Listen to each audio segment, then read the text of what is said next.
Hello dear students, welcome to my YouTube channel and today's we are discuss about फ्रांसीसी revolution part 2। I think एक quotation आपको ज़रूर याद होना चाहिए और रहना भी चाहिए हर समय कि you cannot change your future but you can change your habits and surely your habits change your future.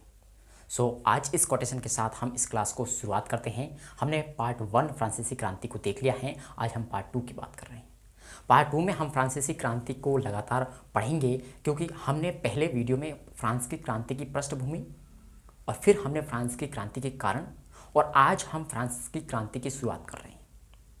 हम राष्ट्रीय सभा पढ़ने से पूर्व आपसे ये बताना चाहेंगे कि राष्ट्रीय सभा का जो सामान्य या साधारण वर्ग के लोग हुआ करते थे, क्योंकि मैं आपको बता दूं कि प्रथम वर्ग, द्वितीय वर्ग और तृतीय वर्ग जब स्टेटस जनरल की बैठक बुलाई गई तो उस समय वोटिंग हुई थी। और कब बुलाई? 5 मई 1789 को। तो उस समय बैठक हुई थी और इसमें आते हैं पादरी, ठीक है, और इसमें आते हैं आपके कुलीन, ठीक है, और इसमें आपके सर्वसाधारण मध्यम वर्ग या जो भी आप कह सकते हैं मजदूर या पादरी के जो गरीब लोग हैं वो सर्वसाधारण लोग में आते हैं। लेकिन जैसे ही ये जो सभा में जो वोटिंग हो रही थी स्टेट्स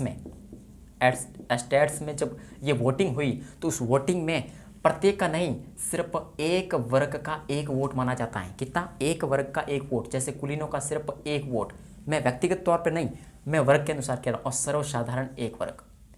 अब वोटिंग की गई तो वोटिंग में कहा गया कि, और दूसरी बात, उस वोटिंग में उस जनरल बैठक में ये लोग बैठे रहे थे और ये बेचारे खड़े रहे थे।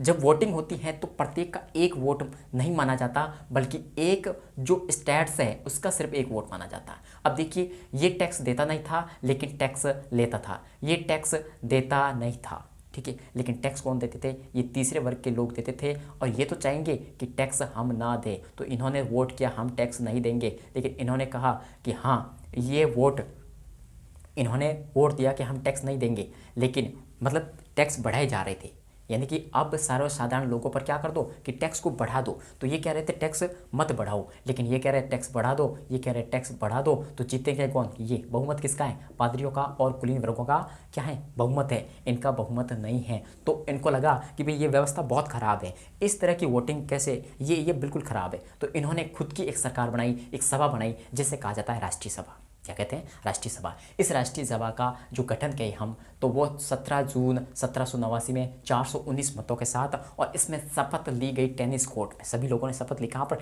टेनिस कोर्ट में। और प्रस्ताव रखा किसने? मॉर्नियर ने। देखिए, ये बहुत ज़्यादा फैक्चुअल क्वेश्चन है, आंसर यहाँ से सीधा बनते हैं, ठीक है। और अध्यक्षता की थी राष्ट्रीय सभा की किसने? अध्यक्षता की थी बैली ने। किसने की थी? बैली। और नेतृत्व किया था मिराबो आबेसिए ने। देखिए, ऐसे ही नाम है, आपको याद करने पड़ेंगे। और जो वैधानिक मान्यता है वो आपको 27 जून को मिली।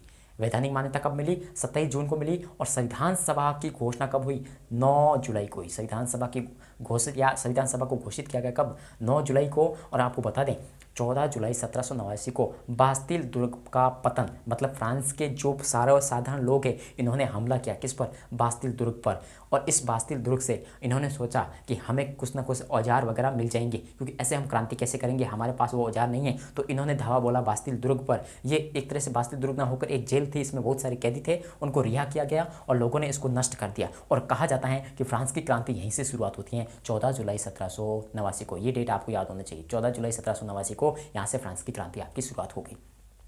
अब आपको बता दें विशेष अधिकारों की समाप्ति कब हुई? 4 अगस्त को। कैसे विशेष अधिकार? यानी कि इनको विशेष अधिकार थे पादरियों को, इनको विशेष अधिकार थे कुलीन वर्गों को, इनको विशेष अधिकार तीसरे वर्ग को नहीं थे। तो विशेष अधिकारों का समाप्त कब किया गया? 4 अगस्त को किया गया। मानव अधिकारों की घोषणा कब हुई? 26 अगस्त 1789। सीधे वन लाइनर क्वेश्चन सीधे बनते हैं यहाँ से कि मानव अधिकारों की घोषणा कब हुई? 26 अगस्त 1789 को। इसमें कितनी धाराएं थी? 17 धाराएं थी। इसका प्रारूप किसने बनाया? लाफायते ने बनाया। किसने बनाया? लाफायते ने बनाया। और इसके बारे में कहा जाता है, एक्टर ने क्या कहा इस मानव अधिकारों के घोषणा पत्र को? एक्टर ने कहा कि ये कागज़ का टुकड़ा नेपोलियन के युद्धों से भी ज़्यादा क्या है? प्रभावशाली है। कहने का तात्पर्य ये है कि अब आगे हम जैसे नेपोलियन पढ़ेंगे, इसने बहुत सारे युद्ध किए, लेकिन सबसे ज़्यादा जो प्रभावशाली जो ये रहा मानव अधिकारों का घोषणा पत्र। आपको बता दें 5 अक्टूबर को महिलाओं ने एक नारा दिया था, जैसे वो नारा का नाम था कि हमें रोटी दो। तब आपको पता है मेरी एंटोनेट ने क्या कहा था, मेरी एंटोनेट ने कहा था कि तुम्हारे पास रोटी नहीं है तो तुम क्या नहीं खाते, केक क्यों नहीं खाते।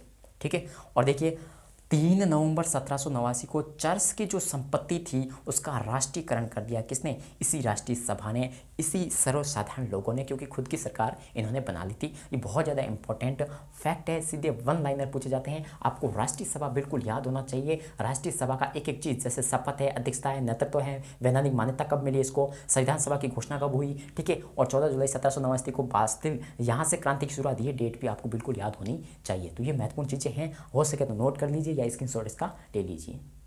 अब देखिए जैसे ही चर्च की संपत्ति का क्या हो गया, राष्ट्रीयकरण हो गया, उसके बाद देखिए जुलाई 1790 की बात है, एक सिविल कॉन्स्टिट्यूशन ऑफ कलर्जी एक्ट बनाया और उसमें क्या किया, पादरियों के लिए एक नया विधान बनाया, एक नई विधि बनाई पादरियों के लिए। ठीक है, और इन पादरियों को फिर 2 वर्गों में बांट दिया। ठीक है, यानी कि एक सिविल कॉन्स्टिट्यूशन ऑफ कलर्जी बनाया, उसमें पादरियों को 2 भागों में बांटा। जिसने इस एक्ट को माना उसको घोषणा को मानने वाले ज्यूरर कहलाए। क्या कहलाए, ज्यूरर कहलाए। और जो घोषणा को अस्वीकार किया वे कहलाए नॉन ज्यूरर। ये ध्यान रखना। देखिए 30 सितंबर 1791 में राष्ट्रीय सभा भंग कर दी गई, क्योंकि अब राष्ट्रीय सभा का जो कार्य है वो पूर्ण हो गया था, इसलिए राष्ट्रीय सभा को यहाँ पर कर दिया भंग। अगला आप देखिए 1 अक्टूबर 1791 को विधानसभा के चुनाव कराए। ठीक है, फिर 1791 में यहाँ पर संविधान बनकर तैयार हो जाता है, यानी फ्रांस का पहला संविधान यहाँ से हो गया। विधानसभा के काल में जो क्रांति का नेतृत्व है वो जिरोंदिस्ट लोग कर रहे थे, यानी ये एक दल है, एक आप पढ़ेंगे जैकोबिन दल, वो इसके बाद आएगा। ये जिरोंदिस्ट लोग हैं जो युद्ध के समर्थक थे, उस समय युद्ध बहुत चलता था तो युद्ध के समर्थक थे, इसलिए इन्होंने अपना एक प्रधान सेनापति बनाया जिसका नाम लाफायते हैं, और बाद में ये फ्रांस छोड़कर भी भाग जाते हैं तो लाफायते। ठीक है, 20 जून 1792 में जनता राजमहलों पर टूट पड़ी, क्योंकि जनता को ये अफवाह फैल गई, जनता को ये पता चल गई जो शत्रुओं की सेना है या शत्रुओं की सेना का जो समर्थक है वो कौन है, राजा है, ऐसा इनको लगा। ठीक है, इसलिए अब राजा ने ऑस्ट्रिया और प्रसा से कांटेक्ट किया और कहा कि हमारे यहाँ राजतंत्र है, आपके यहाँ राजतंत्र हैं, आज जनता हमारे विरुद्ध खड़ी हो गई, कल आपके विरुद्ध खड़ी हो सकती है, इसलिए आप मेरा सहयोग कीजिए। तो ऑस्ट्रिया और प्रसा दोनों मिलकर आए। इसका प्रधान सेनापति था ब्रुंसविक के ड्यूक चार्ल्स विलियम, ये इसका प्रधान सेनापति था, और इसने 25 जुलाई 1792 में घोषणा की कि आप आज्ञाओं का उल्लंघन नहीं करेंगे, यदि आपने आज्ञाओं का उल्लंघन किया तो आपको दंडित किया जाएगा। फिर भी जनता देखिए 10 अगस्त 1792 को जनता ने क्या कर दिया, राजा के अंगरक्षकों को मार डाला और राजा को अपना पद च्युत करा दिया, पद को छुड़वा दिया 11 अगस्त को। ठीक है, फिर देखिए अब राजा हट गया तो अब शासन संचालन कौन करेगा, तो शासन संचालन के लिए अंतरिम सरकार बनाई। ठीक है, अंतरिम सरकार जिसको पेरिस कम्यून कहा गया, और 11 अगस्त से 20 सितंबर तक चली। कब, 11 अगस्त से 20 सितंबर तक कौन सी अंतरिम सरकार। इसका संचालक कर्ता कौन था, तो इस अंतरिम सरकार को चला रहे थे दांतो, रॉबस्पियर और मारा, ये इसको चला रहे थे।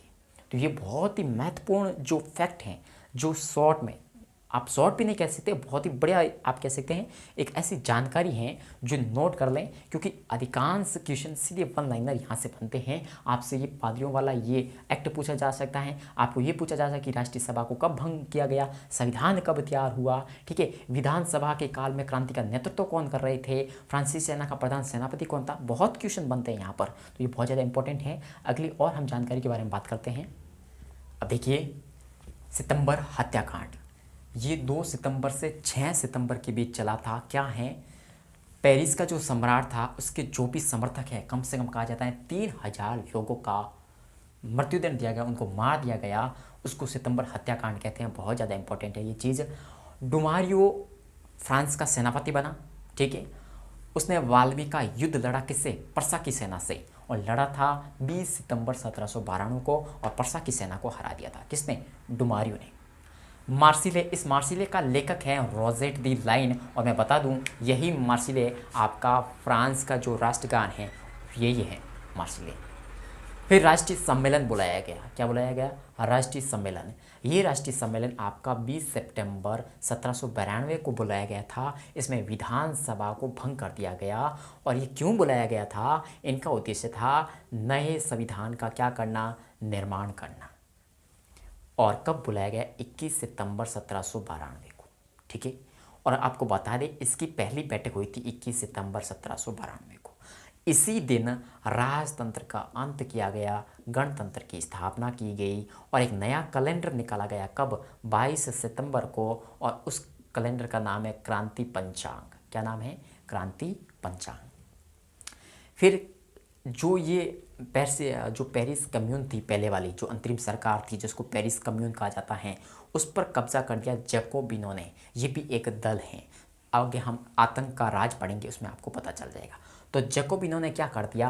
पेरिस कम्यून पर कब्जा कर लिया और 21 जनवरी 1793 को राजा को गिलोटिन पर चढ़ा दिया गया। गिलोटिन के द्वारा लोगों को मारा जाता एक ऐसा यंत्र है जिसको डॉक्टर गिलोटिन ने बनाया था और इस पर राजा को मार दिया गया था। राजा मरने से पूर्व उसने कहा था कि मेरा खून राष्ट्र की समृद्धि का कारण बने और राष्ट्र चिरंजीवी हो। ऐसा किसने कहा? राजा ने कहा। राजा ने क्या कहा? मेरा खून राष्ट्र की समृद्धि का कारण बने और राष्ट्र क्या हो? चिरंजीवी हो। और रॉबस्पियर क्या कहता है राजा के बारे में? कि देखो राजा को मरना चाहिए। क्या? राजा को मरना चाहिए, जिससे जो राज्य हैं वो जिंदा रहे, जिससे क्या रहे? राज्य जो हैं वो जिंदा रहे। अगला है 31 मई 1793 को जैकोबिन दल ने क्या किया? जो राष्ट्रीय सम्मेलन था उस पर भी कब्जा कर लिया, उस पर भी अधिकार कर दिया। तो ये बहुत ही महत्वपूर्ण इंपॉर्टेंट चीज़ें हैं। देख लो, राष्ट्रीय सम्मेलन बहुत इंपॉर्टेंट है, इसको आप जरूर नोट कर लेना। ठीक है, मार्सिले फ्रांस का राष्ट्रीय जो गीत है वो भी आपको ध्यान रखना है। और ये वाल्मीकि का युद्ध है और सितंबर हत्याकांड, ये चीज़ें बहुत इंपॉर्टेंट हैं, आपको याद रखनी है। अब देखिए आतंकराज, और आतंकराज किसी भी कॉम्पिटिटिव एग्जाम के लिए बहुत ज़्यादा इंपॉर्टेंट है आतंकराज। और ये आतंकराज चला था 5 सितंबर 1793 से लेकर 28 जुलाई 1793 तक। इसका उद्देश्य ये था जो भी गणतंत्र का विरोधी है उसको मार दो या उसको मृत्युदंड दे दो। ठीक है, और इस आतंकराज को चलाने वाले कौन थे? दांतो, और दांतो ने ये संस्था बनाई थी आतंकराज। फिर कार्नट, सेंट जस्ट।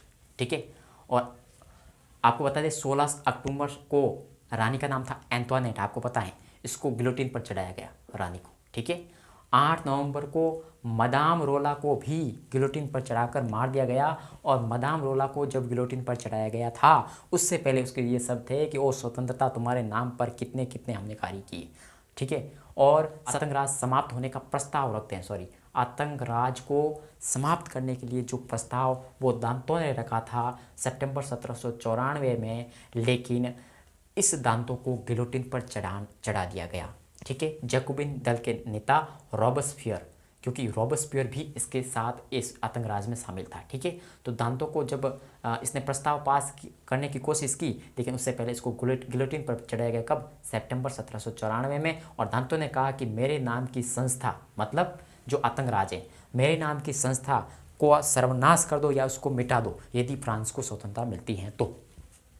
अच्छा, 10 जून 1794 में एक संदेह कानून पारित किया गया और इस कानून में संदेह के आधार पर कहा जाता है कि 47 दिनों के भीतर कम से कम 13,066 लोगों को गिलोटिन पर चढ़ाकर मृत्युदंड दे दिया गया। 28 जुलाई की बात करें तो 28 जुलाई को आतंकराज इतना छा गया था कि जनता खुद आतंकित हो गई। तो कन्वेंशन की सेना ने क्या किया?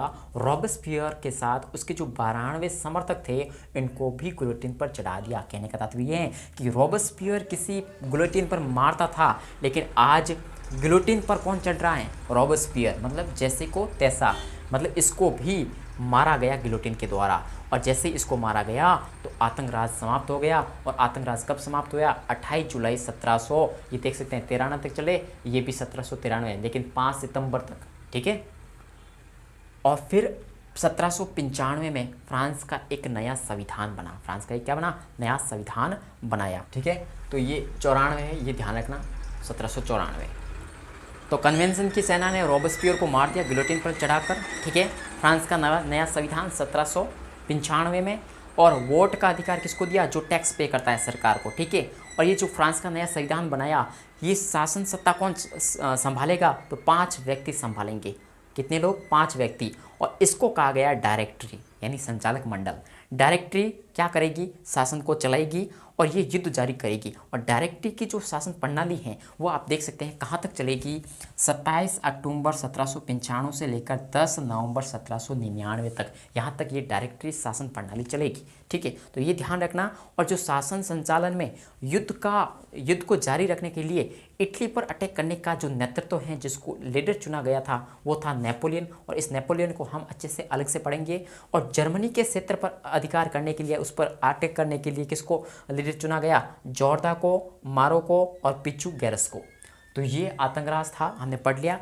अब हम अगले दिन क्या पढ़ेंगे, जो भी क्रांतिकारी हैं उन क्रांतिकारियों की थोड़ी बहुत जीवनी पढ़ेंगे, ताकि हमारा क्वेश्चन एक भी बार ना जाए।